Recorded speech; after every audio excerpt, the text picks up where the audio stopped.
કૃષ્ણ. બાબડેશ્વર સંસ્કૃત મહાવિદ્યાલય અંતર્ગત મહાવિદ્યાલયમાં અત્યારે જે આપણે વિડીયોના મારફત જે અભ્યાસક્રમ ચાલી રહ્યો છે એમની અંદર બધા ઋષિઓનું હાર્દિક સ્વાગત છે. મિત્રો, ધોરણ 9 વિષય સામાજિક વિજ્ઞાન ક્રમશઃ 1 થી 10 પાઠ ભણ્યા આપણે. આજે આપણે પાઠ 11માં વિષય ભણવાનું છે અને એમનું શીર્ષક છે, એ પાઠનું નામ છે અસ્માકમ ભારત દેશ. મિત્રો, આપણો જે ભારત દેશ છે એ દેશની અંદર એનું ક્ષેત્રફળ કેટલું છે, એમનું નામકરણ કેવી રીતે પડ્યું છે, એમની ઐતિહાસિક વારસો શું છે, એમના અરણ્યો એટલે કે જે પ્રસિદ્ધ થયેલા અરણ્યો એમની અંદર ભાગ પાડેલા હોય છે એ વનના અરણ્યના, એ વિશે આપણે ચર્ચા કરવાની છે. મિત્રો, તો આજે આપણે પાઠ 11મો અસ્માકમ ભારત દેશ એ વિશે અભ્યાસ કરીએ. તમને બધાને મજા જ આવતી હશે મિત્રો. કેમ કે મજા એટલા માટે આવતી હશે કે આપણે આપણા દેશના આપણા રાજ્યની માહિતી મેળવીએ છીએ. સાથે સાથે આપણા ધર્મ કેટલા છે, આપણે ધર્મગ્રંથો કેટલા છે, એ વિશે આપણે બધી માહિતી આ સંસ્કૃત માધ્યમથી મેળવી રહ્યા છે. મિત્રો, આપણે આપણો વારસો જાળવવાની કોશિશ કરવાની છે, પ્રયત્ન કરવાનો છે. મિત્રો, તો એમની પૂર્વ ભૂમિકા વિશે અસ્માકમ ભારત દેશ છે એમની પૂર્વ ભૂમિકા આ પ્રમાણે છે. ભારતમ કશ્ચન ભૌગોલિક દૃષ્ટિયા વિસ્તીર્ણ દેશ વર્તતે. ભારત છે ભૌગોલિક દૃષ્ટિએ વિસ્તીર્ણ એટલે મોટો દેશ છે. ભારતસ્ય ઉત્તરીય સીમની હિમાલય નામ પર્વત પશ્ચિમતઃ પૂર્વ દિશાં પ્રતિ બૃહદ અર્ધવૃત્ત રૂપેણ ચાપ 5 લક્ષ વર્ગ કિલોમીટર ક્ષેત્રે પ્રસારિત અસ્તિ. મિત્રો, ભારતનો ઉત્તર ભાગ છે, ઉત્તરની દિશા, એમની અંદર હિમાલય છે એ પર્વત પશ્ચિમતઃ અને પશ્ચિમ અને પૂર્વ દિશા સુધી બૃહદ એટલે મોટો અર્ધવૃત્ત રૂપેણ, એક આમ અર્ધગોળાકાર હોય ને એ પ્રમાણે 5 લક્ષ 5 લાખ વર્ગ કિલોમીટરની અંદર પ્રસરાયેલો છે. પશ્ચિમે અરબ સાગર પૂર્વે બંગાળસ્ય ખાતઃ તથા દક્ષિણે હિન્દ મહાસાગર ભારતીય પ્રાયદ્વીપાનાં તટેષુ તરંગાયતે. મિત્રો, પશ્ચિમ દિશાની અંદર અરબ સાગર આવેલો છે, પૂર્વની અંદર બંગાળની ખાડી આવેલી છે, દક્ષિણની અંદર હિન્દ મહાસાગર આવેલો છે અને બાકી તો બીજા દ્વીપો, એટલે કે એ 3 જગ્યાએ તો આ પ્રમાણે છે: બંગાળની ખાડી, હિન્દ મહાસાગર અને અરબ સાગર. તો એમની અંદર એક ટાપુ હોય એવી રીતે આપણો દેશ તરંગાય છે. ભારત દેશે 39 રાજ્યાની સંતિ, 29 રાજ્યો છે. મિત્રો, તથા 7 કેન્દ્ર શાસિત પ્રદેશાः સંતિ. મિત્રો, કહેવાય છે કે જમ્મુ કાશ્મીર જ્યારે અત્યારે હમણાં થોડાક સમય પહેલાં ઓગસ્ટમાં આપણા માનનીય મુખ્યમંત્રી એટલે માનનીય પ્રધાનમંત્રી શ્રી નરેન્દ્ર મોદીજી દ્વારા એ કેન્દ્ર શાસિત રાજ્યો બનાવ્યા છે એને જમ્મુ કાશ્મીરને આઝાદ કરાવીને. એ જે અત્યારે વિવાદ ચાલતો હતો 370ની કલમ, એની અંદર પણ એના વિવાદને નિવારણ કરી અને 2 કેન્દ્ર શાસિત પ્રદેશો બનાવ્યા. એમાં એક છે લદ્દાખ બનાવ્યું છે અને એક છે જમ્મુ કાશ્મીર છે. મિત્રો, તો મિત્રો, આ બધા રાજ્યો છે, અમુક કેન્દ્ર શાસિત રાજ્યો છે અને અમુક છે એ રાજ્યો છે. મિત્રો, સ્વતંત્ર રાજ્યો છે. તો એ વિશે આપણે ચર્ચા કરીશું. હવે મિત્રો, ભારત દેશ છે એનું ક્ષેત્રફળ કેટલું છે? ભારત દેશસ્ય वा भारतस्य क्षेत्रफलं 32.8 लक्ष वर्ग किलोमीटर परिमितं वर्तते। 32 लाख वर्ग किलोमीटरनी अंदर આપણો દેશ પથરાયેલો છે મિત્રો। પૂર્વની અંદર અરુણાચલ પ્રદેશ છે, આરભ્ય પશ્ચિમની અંદર ગુજરાત કચ્છ યાવત અસ્ય વિસ્તાર પ્રાયેણ 2900 વર્ગ કિલોમીટર પરિમિત વર્તતે। તથા ચ ઉત્તરની અંદર કાશ્મીરથી લઈ અને દક્ષિણ કન્યાકુમારી સુધી 3200 કિલોમીટર પરિમિત વિસ્તાર આવેલો છે મિત્રો। ઉન્નતાઃ પર્વતાઃ ભારતીયાની મહારુસ્થલાની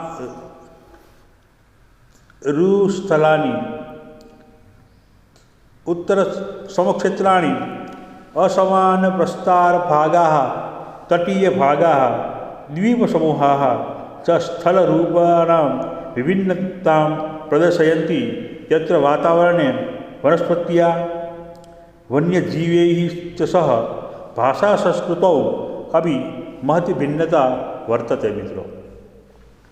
मित्रों विचार करो, अरुणाचल प्रदेश में તમે જાઓ તો ત્યાંની ભાષા અલગ છે, બંગાળમાં જાઓ તો ત્યાંની ભાષા અલગ છે, ગુજરાતમાં જાઓ તો ત્યાંની ભાષા અલગ છે, પરંતુ રાષ્ટ્રીય ભાષા હિન્દી છે। તો બધાની પહેરવેશ, બધાના જે જંગલો છે, વન્ય પ્રાણીઓ છે, આપણે ગઈકાલે જ વાત કરી હતી મિત્રો કે ગુજરાતની અંદર જે પર્યાવરણની અભયારણ્ય છે તો માત્ર ને માત્ર એશિયા ખંડની અંદર સિંહ તમારે જોવા હોય તો તમારે ગિરનાર, ગીર સોમનાથ, જૂનાગઢમાં આવવું જ પડે, સાસણગીરમાં આવવું પડે। બીજી જગ્યાએ સિંહો હોય ખરા, પણ એ જે ગીરમાં સિંહો છે એના જેવા નહીં। તો મિત્રો દરેક જગ્યાએ, દરેક ક્ષેત્રની અંદર એમની વાતાવરણ મુજબ એ પક્ષીઓ છે, એ પ્રાણીઓ છે, એ પોતાનો નિવાસ કરતા હોય છે। આપણે પ્રાણીઓ જ છે ને, તો આપણી ભાષા અલગ છે। અહીંયા આપણે ગુજરાતી બોલીએ છીએ, બીજી જગ્યાએ તો અંગ્રેજીની, કર્ણાટક કેરળમાં જાઓ તો અંગ્રેજીમાં અથવા તમિલમાં બોલે છે, આંધ્રમાં તમિલમાં બોલે છે, કન્નડમાં બોલે છે। તો મિત્રો કહેવાનો મતલબ એ છે કે દરેક રાજ્યની અંદર, ભારતની અંદર અલગ અલગ સંસ્કૃતિ જોવા મળે છે મિત્રો। હવે જોઈએ આગળ, અસ્યામ ભિન્નતાયામ અભિ વયમ એકતામ પશ્યામઃ। આટલી ભિન્નતા હોવા છતાં પણ આપણે બધા એક છીએ એના દર્શન આપણે કરીએ છીએ। અસ્મિન ભારતે સંભવતઃ વિશ્વસ્ય 16% જનાः નિવસન્તિ। મિત્રો વિશ્વના જે પ્રજા છે, વિશ્વની જે સંખ્યા છે એની 16% વસ્તી આપણા ભારતમાં છે મિત્રો। અસ્માકમ ભારતે વિવિધતાસુ એકતા દરિદ્રસ્યતે। આપણા ભારત દેશની અંદર વિવિધતા છે છતાં પણ એમાં એકતા જોવા મળે છે, એકતાના દર્શન થાય છે। જોઈએ ને મિત્રો, આપણે કારતક માસથી પ્રારંભ કરી અને ભાદ્રવ મહિના સુધી કેટલાય તહેવારો આવે છે, તો એ બધા તહેવારો બધા લોકો ઉમંગથી, આનંદથી મનાવે છે। એમ નહીં કે ભાઈ, અને દરેક ધર્મના લોકો છે આપણા દેશમાં નિવાસ કરે છે, છતાં પણ ક્યારે બીજું અધૂગતું તમે જોશો નહીં, બધામાં એકતાના દર્શન કરીશું મિત્રો। હો તો મિત્રો એ આપણો દેશ છે। તો આ ક્ષેત્રફળ વિશે જાણ્યું આપણે। હવે નામકરણ, ભારત નામ કેમ પડ્યું એ વિશે આપણે જાણવાનું છે। ઈરાન દેશવાસી જનૈઃ સિંધુ નદ્યાઃ તટવાસી જનાનામ હિન્દુ ઇતિ નામાભિધાનં કૃતમ। કહેવાય છે કે ઈરાનના દેશના લોકો છે ને, એ લોકો સિંધુ નદીને કિનારે વસતા હતા, એટલા માટે એનું નામ હિન્દુ એ રીતે રાખવામાં આવ્યું હતું મિત્રો। તથા તસ્ય પ્રદેશસ્ય ભૂભાગસ્ય હિન્દુસ્તાન ઇતિ નામાભિધાનં કૃતમ અસ્તિ। અને એ પ્રદેશની અંદર એ ભૂભાગને એ હિન્દુસ્તાન તરીકે ઓળખતા હતા મિત્રો। રોમનવાસીના સિંધુ નદી ઇન્ડસ તથા યુનાનવાસીના ઇન્ડોસ એવં ઇમ દેશમ ઇન્ડિયા ઇતિ કથયંતિ સ્મ। રોમવાસી અને રોમના જે નિવાસી લોકો હતા ને, એ સિંધુ નદીને કિનારે હોવાને વસતા હતા, એટલે એને ઇન્ડસ તરીકે ઓળખતા હતા। યુનાની લોકો, આપણે છે ને આપણો ઇતિહાસ જાણીએ, ચાણક્ય અને ચંદ્રગુપ્ત મૌર્યની સિરિયલો જોતા હતા આપણે, તો એની અંદર ઇતિહાસની અંદર આવું બધું બતાવે છે। તો યુનાની પ્રજા એવી હતી, રોમનવાસીઓ આવ્યા હતા, તો એ બધા હવે યુનાની પ્રજા છે ઇન્ડોસ તરીકે ઓળખતા હતા। इम देशम इंडिया इति कथयन्ति स्म। इम उपरथी इंडिया एवं ये लोग कहता था। इत्यनेन प्रकारेण ये हिंदुस्ताने निवसन्तः ते हिंदवः इति। અને આવી જ રીતે હિન્દુસ્તાનની અંદર જે લોકો રહે છે એને હિંદવહ એટલે કે હિન્દુ તરીકે ઓળખવામાં આવે છે મિત્રો। अस्माकं देशस्य सिन्धुघाटी उपत्यकायां क्षेत्रे विश्वस्य प्राचीनतमं संस्कृतेः विकासो अभवत्। અને મિત્રો સિંધુ ઘાટીની અંદર વિશ્વની અંદર પ્રાચીન સંસ્કૃતિ જે છે એનો વિકાસ થયો મિત્રો। महाप्रतापी राज्ञ दुष्यंतस्य पुत्र भरत अभवत। कहेवाय છે મહારાજની મહાભારતમાં આપણે જાણે દુષ્યંત તો દુષ્યંત રાજા, અભિજ્ઞાન શાકુંતલાની અંદર વાત કરેલી છે મિત્રો દુષ્યંત રાજા અને અભિજ્ઞાન શકુંતલા વિશે। તો એ બંનેનો પુત્ર ભરત હતો। તસ્ય નામોપરી અસ્માકમ દેશસ્ય નામ ભારત અભવત। અને એના પુત્રને લીધે એ પણ આપણા દેશનું નામ ભારત પડ્યું છે એવું આપણે માની શકીએ છીએ મિત્રો। તો પરંચ વિષ્ણુ પુરાણસ્ય પ્રમાણેન સિદ્ધયતિ યत् ભારતવર્ષસ્ય પ્રાચીનકાળતઃ એકમેવ ભૌગોલિકમ સ્વરૂપમ અસ્તિ। અને વિષ્ણુ પુરાણમાં પ્રમાણ એવું બતાવવામાં આવ્યું છે કે ભારત વર્ષનું જે પ્રાચીન કાળનું જે સ્વરૂપ હતું એ એક જ સ્વરૂપ છે મિત્રો। તથા ચ અસ્ય દેશસ્ય જના ભારતીયા કથ્યન્તે। અને એટલા જ માટે આ લોકોને આમાં વસતા લોકો છે બધા ભારતીય છે, વયમ ભારતીયા। યથા ઉત્તરમ યત સમુદ્રસ્ય હિમાદ્રશ્ચેવ દક્ષિણમ વર્ષમ તદ્ભારતમ નામ ભારતો અત્ર સંતતિઃ। મિત્રો એક વખત હજી ઉચ્ચારણ કરી જઈએ આપણે। ઉત્તરમ યત સમુદ્રસ્ય હિમાદ્રશ્ચેવ દક્ષિણમ વર્ષમ તદ્ભારતમ નામ ભારતો અત્ર સંતતિઃ।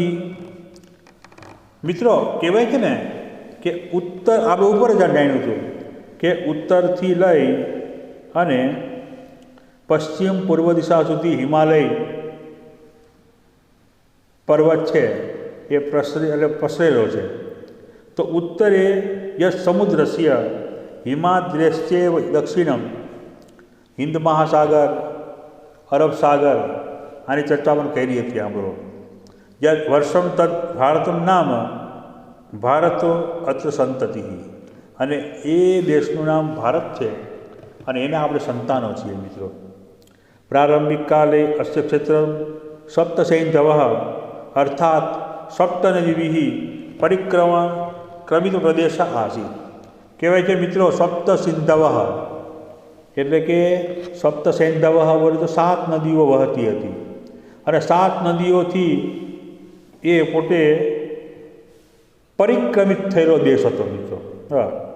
યથા કઈ કઈ નદીઓ તો કે સિંધુ, ઝેલમ, ચિનાબ, રાવી, બિયાસ, સતલજ, સરસ્વતી વગેરે વગેરે 7 નદીઓ છે એનાથી આ દેશ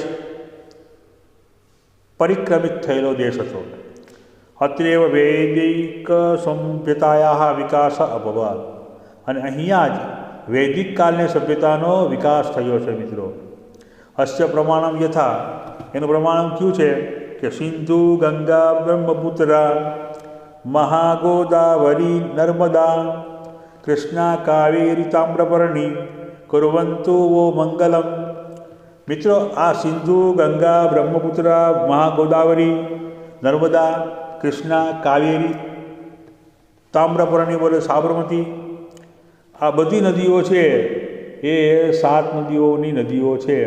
એટલા માટે એના પરથી પણ આપણે લખીએ કહી શકાય કે અસ્ય આશય યથા સિંધુ ગંગા બ્રહ્મપુત્રા મહાનદી ગોદાવરી નર્મદા કૃષ્ણા કાવેરી ચંબલ નદ્ય સર્વેષાં કૃતે મંગલકારિણ્યા ભવંતુ। એટલે કે આ નદીઓ છે એ બધાને મંગલકારી બનાવે છે। તો મિત્રો હવે જોઈએ મિત્રો એનો ઐતિહાસિક ચિતાર ऐतिहासिक महत्व प्राचीनैः भारतीयैः ऋषिभिः महर्षिभिश्च सततम् एव उदीरितं यत् सर्वभूतहितसाधनम् अस्माकं लक्ष्यम्। મિત્રો આપણું લક્ષ્ય એક જ હોવું જોઈએ કે બધાનું હિત થાય, બધાને એનો લાભ પ્રાપ્ત થાય, નહીં કે મારું છે આ બધું, એવું ક્યારેય નહીં વિચારવાનું મિત્રો. હા, એક છે કે આપણું રાખીને પછી આપવાનું, એમ નહીં કે પછી આપણે બાવા બની જઈએ. પણ ઇતિહાસ તો એવું બતાવે, અમારે વીરપુરમાં છે કે વીરપુરમાં અમારા જલારામ બાપા થઈ ગયા. જલારામ બાપા, એ જલારામ બાપા છે, ઇતિહાસ એવો બતાવે છે મિત્રો કે ભગવાને માંગણી યાચના કરીને તો પોતાની પત્નીનો પણ ત્યાગ કરી દીધો, એને એ પણ દાનમાં આપી દીધી. વિચાર કરો, આવું શક્ય છે આજે? પરંતુ નહીં. એટલે મિત્રો કહેવાનું મતલબ કે આપણું કરીને પછી દાન આપવાનું, પરંતુ ક્યારે આપવાનું ખરા, એમ નહીં કે પછી આ બધું આપણું જ છે હો, તો એવું નહીં વિચારવાનું. આ આપણી સંસ્કૃતિ શીખાડે છે. તો મિત્રો અસ્માકમ ઋષિભી મહર્ષિભિશ્ચાપી સતતમ એવ ઉદિતમ, સતત એવું બોલતા રહી ગયા. સર્વભૂત હિત સાધનમ અસ્માકમ લક્ષ્ય.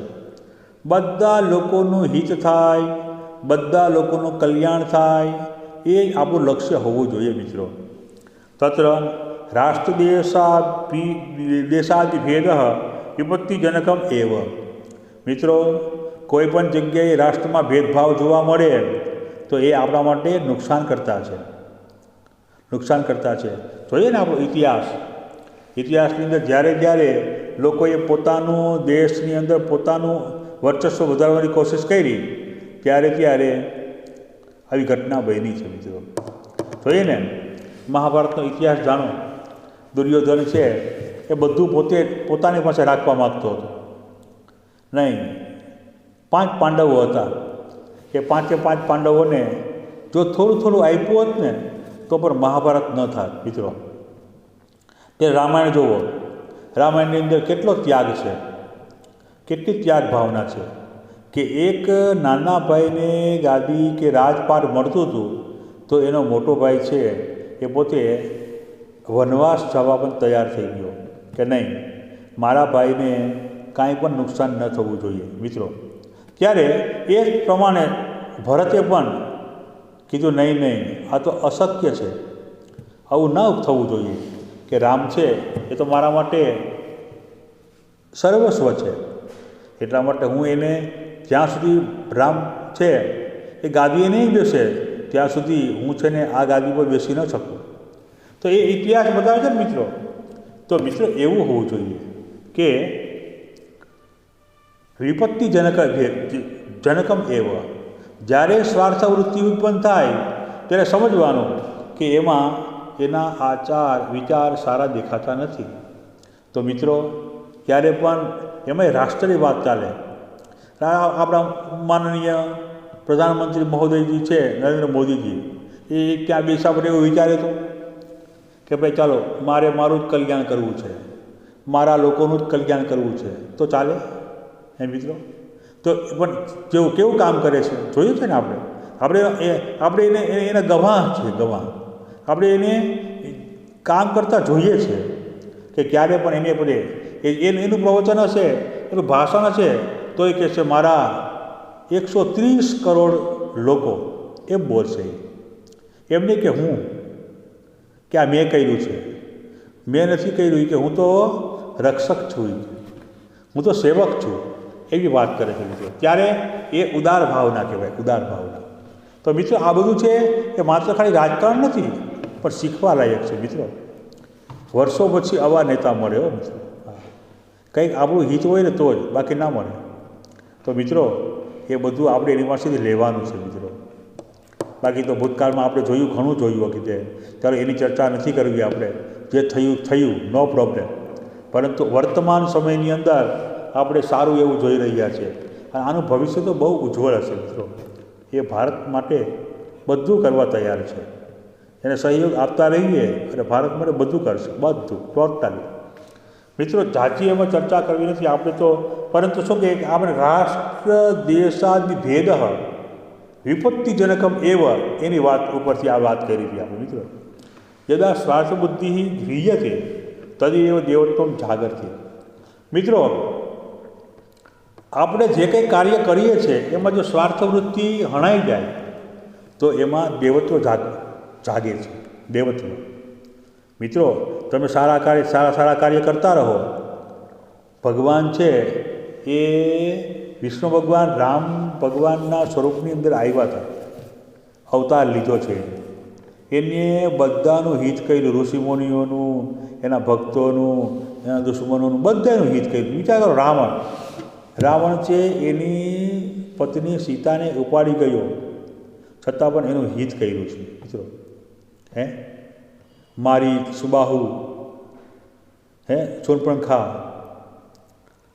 તો વિચાર કરો કે જે દુશ્મનનું પણ હિત કરી શકે એ ક્યારે આપતજનોનું અભદ્ર વ્યવહાર કરી શકે? ના જ કરી શકે. ત્યારે રામાયણનો જન્મ થાય મિત્રો. રામાયણ ત્યારે મહાભારતની અંદર જોઈએ કે આપણા 100 કૌરવો અને 5 પાંડવો. 100 કૌરવો પાસે એટલી સંપત્તિ હતી કે એમાંથી આને એક ગામ આપી દઈએ ને તો એનું કલ્યાણ થઈ જાય. એટલે 5 પાંડવો હતા એ ક્યાં વધારે માગતા હતા, પરંતુ બુદ્ધિ જ્યારે ભ્રમિત થઈ જાય ને ત્યારે કોઈને કાંઈ આપવું ગમતું નથી મિત્રો. તો એ આપણે કરવાનું નથી. આપણે છે ને સારા જે ગ્રંથો છે એમાં જે લખાયેલું છે, એમાં જે વણાયેલું છે એનું આપણે અનુસરણ કરવાનું છે મિત્રો. તો વેદેષુ યજ્ઞ ક્રિયાયા એતદ એવ મહત્વમ યત તત્ર સ્વાર્થ પરિહારપૂર્વકમ પરાર્થ સાધનમ શિક્ષ્યતે. વેદની જે યજ્ઞ ક્રિયા છે, આપણે જોઈએ ને કે ઓમ ઇન્દ્રાય સ્વાહા ઇદમ ઇન્દ્રાય નમઃ, ઓમ સૂર્યાય સ્વાહા ઇદમ સૂર્યાય નમઃ. નમઃનો મતલબ એમ છે કે આ સૂર્ય ભગવાન માટે છે, મારું નથી. આ ઇન્દ્ર ભગવાન માટે છે, મારું નથી. તો મિત્રો, એ આપણી જે સ્વાર્થવૃત્તિ છે એને હણે છે અને પરાર્થ સાધન છે એને શિક્ષા આપે છે મિત્રો, કે બીજાનું હિત થવું જોઈએ. અને એ જ્યારે વિચાર હશે ત્યારે જ આપણે આગળ વધી શકશું, બાકી વધી શકવાના નથી મિત્રો. એતદ એવ યજ્ઞક્રિયાયામ સ્વાહા સ્વાર્થસ્ય સર્વતા ત્યાગઃ ઇદમ ન મમ ઇતિ ઇત્યાદિભિ પદૈઃ નિર્દિશ્યતે. જોઈએ ને મિત્રો કે સ્વાહા સ્વાર્થસ્ય સર્વથા ત્યાગઃ ઇદમ ન મમ, આ મારું નથી, એ પદથી આપણે એવું નિર્દેશ આપે છે, એવું માર્ગદર્શન આપે છે. નિજત્વમ પરત્વમ ચ ઇતિ ભાવના તો અલ્પધિયાનામ એવ અભિમતા તે મમ ઇદમ પરકીયમ એતદ ઇતિ વિભેદમ આશ્રયંતે. મિત્રો, નિજત્વમ પરત્વમ આ ભાવના છે ને એ તો અલ્પધિયા, અલ્પબુદ્ધિવાળા વ્યક્તિઓ હોય ને એ પછી આવું ઉત્પન્ન કરે ટૂંકમાં કે આ મારું છે, તમારું નથી, તમારું છે એ પણ મારું છે, એવું આપણે તો એનાથી શું થાય મિત્રો? ભેદભાવ ઉત્પન્ન થાય મિત્રો. એ ભેદભાવ રહિત થવું છે આપણે. સ્વાભાવિક છે, નાનકડું બાળક હોય તો એને ખબર ન હોય કે ભાઈ આ કોનું છે ને આ કોના માટે છે, તો એ ભેદભાવ આ રમકડું મારું છે એને. પરંતુ આપણે સંસ્કાર સારા આપીએ તો એ બધું ભૂલી જાય. એને એમ થાય કે નહીં ભાઈ, મારો જન્મ છે એ બીજા માટે જ છે. તમે જોયું કે વૃક્ષો ફળા વૃક્ષો હોય એમાં ફળ આવે એટલે ઝૂકી જાય, એ ડાળખી ઝૂકી જાય. ક્યારે એવું જોયું તમે કે જામફળીનો બગીચો હોય તો એની અંદર દિવસના ન ખાઈ શકે, એને શરમ આવતી હોય એટલા માટે. પણ રાત્રે બે જામફળી સામે એક જામફળ આને ખવડાવે કે તું ખા, આને ખવડાવે, બની શકે? ના બની શકે મિત્રો. તો નદી છે એ બીજા માટે વહે છે. ક્યારે એવું છે કે ભાઈ મને પાણી મારે પીવું છે, એને પીતા કોઈ દી જોઈ? તો મિત્રો, આ બધું છે પરાર્થ, બીજા માટે છે મિત્રો. ભારતીય જનસંખ્યાયાः अधिकांशजनाः प्राचीनकालतः लोकसंस्कृत्याः सह सम्बन्धाः सन्ति. अस्माकं सर्वप्राचीनसभ्यता सिन्धुघाटीसभ्यता वर्तते. भारतस्य संस्कृतिः विविधतायुक्ता वर्तते. अस्य मध्ये भारतस्य इतिहासस्य विलक्षणभूगोलस्य एवं सिन्धुघाटसभ्यतायाः निर्माणम् अभवत्। पश्चात् वैदिकयुगस्य विकासः अभवत्। પછી વૈદિક વિકાસનો પ્રારંભ થયો, વિકાસ થયો। 5,000 વર્ષેભ્યः 5,000 વર્ષો પહેલાં પૂર્વે ભારતस्य આચાર વિચારमध्ये ભાષાયાः પરંપરાયાः अन्य परस्परसम्बन्धेषु विविधधर्माणां प्रादुर्भावः अभवत्। એમાં હિન્દુ ધર્મ છે, બૌદ્ધ ધર્મ છે, જૈન ધર્મ છે, શીખ ધર્મ છે, વગેરે વગેરે મિત્રો।